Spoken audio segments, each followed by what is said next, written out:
আজি গুণোৎসৱৰ দ্বিতীয় দিন সকলো ছাত্ৰ ছাত্ৰীক শুভেচ্ছা জনাই মই আজিৰ দিনটো তাৎপৰ্য ক'বলৈ আগবাঢ়িছোঁ। আজি ইংৰাজী 2024 বৰ্ষ জানুৱাৰী মাহৰ 11 তাৰিখ, অসমীয়া লেখেৰে 1945 হওক, পুহ মাহৰ 25 তাৰিখ, আজি বৃহস্পতিবাৰ।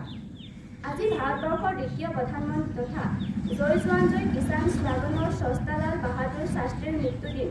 আজি ৰাষ্ট্ৰীয় মিল দিৱস হিচাপে পালন কৰা হয়।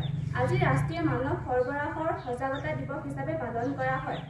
আজিৰ তাৰিখতে অসমীয়া বোলছবি জগতৰ অভিনেতা তপন দাসৰ জন্মদিন। আজিৰ দিনটো শুভেচ্ছা হওক। ধন্যবাদ।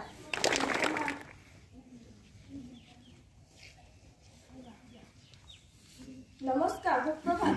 মোৰ নাম শ্ৰীমতী সুমিত্ৰা নাৰায়ণ। মই আজি পাতৰ সভাত মহলোকবাণী ক'ম। 1 নম্বৰ, গৌতম বুদ্ধই কৈছিল যে তিৰস্কাৰ কৰিলেও বুদ্ধিত নহবা, কাৰণ তিৰস্কাৰ কৰাজনৰ কথাৰ মাজত সত্যতা থাকিব পাৰে।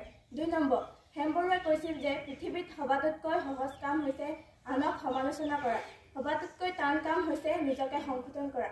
3 নম্বৰ, APJ আব্দুল কালামে কৈছিল যে জীৱনত কিবা এটা উন্নতি মন্দিৰ দুৱাৰ খোলা